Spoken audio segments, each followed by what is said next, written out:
New Avenger haibadi Thunderbolts ki team da 6 member lay aduga ariba all Avenger ki ju 6 member lay masi MCU na hanagi ariba taruk asigi mahut chenaba sembani asumna hairibagi maramdi New Avenger haina thokiba poster adudagini video sida anauba New Avenger gi karamba role na hanagi ariba taruk asigi karam mahut sindoribano haibado explain tawjarake channel asibu subscribe tawbidriba singna subscribe tawbiramu Thunderbolts ki team na New Avenger orekadori isagi yaningdaba comment daibiramo aikoina ukiba poster aduda kanagi replace tawribano haibado ulli ahamada Ghost na Hawkeye bu replace tawdori masi aigi wakaldi yam thina chanade haina khalli hero ani sida yamna khenaba ability sing uibu phangi Hawkeye gi mafamda superhuman oiba power letragasu mahana kaptorokpa tinjai kudimak amata miss ohendaba sini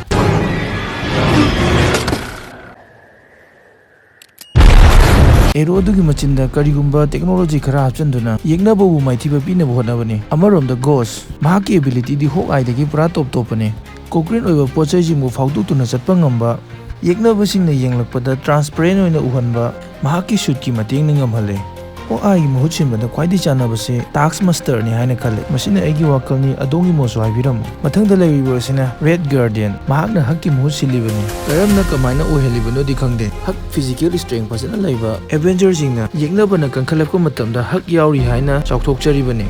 I have an army. We have a Hulk. Ahun subda Yelena na Black Widow bu replace tawri Black Widow gi replacement asidi yam sanai haina lobu yai Yelena Natasha gumna Black Widow training da yarakpa nupi mani amadi Natasha gi hek pokminaba masu nupi ni makoini marakta yamna manaba fighting style chokoina uba fangi mari subda koina uribase Bucky mahakna Iron Man gi mahut sille masida su makoi ani yamna chana de haina khale Bucky na Captain America Winter Soldier oina tholakpa matamda fajaraba magi fighting skill amadi attitude da viewers singna yamna pamnakhi adubu Civil War gi matamdagi yam sonthana ui amaromda Iron Man gi mapa mama busu hatkribani masina wari atopa ma oiraga Iron Man gi character asidi yamna intelligent laiba technology da chawkhatna bu hanaba billionaire amagi character ne technology kya sijenaduna time travel tawba nanotech suit saduna Thanos ka bawa mayokna khribani asigumba character asibo vibranium arm yawba super soldier amana replace tawba asidi chana di haina khalli manga subda John Walker na Captain America bu replace tawri makoi ni gi strength amadi power gi matang ri chanai haina lawi animak super soldier ni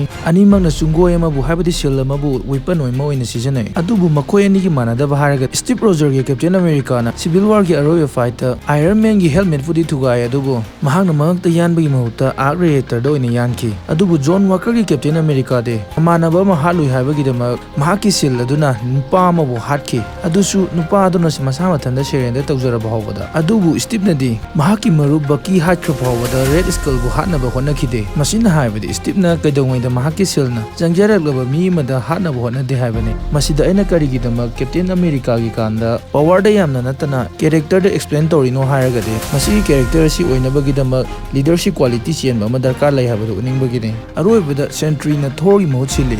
Thor amadi Sentry yamna sakti laiba amadi mapangan yamna kanba character singni mamangda Thor na fight kaya da achoba role lobagumna Sentry na su lorokani haibagi thajaba lai makoi ani marakta attitude ki matangda khenaba khara lairabasu replacement asi dum chanai haina lobu yai asigumba superhero ga related oiba video kya puduna laksage video sangna semadu device nungai tabana semba ngamjadre device lero matamda fajana hona jarake subscribe tawdriba singna tawbiramu video asibu nungai biradi like tawbiramu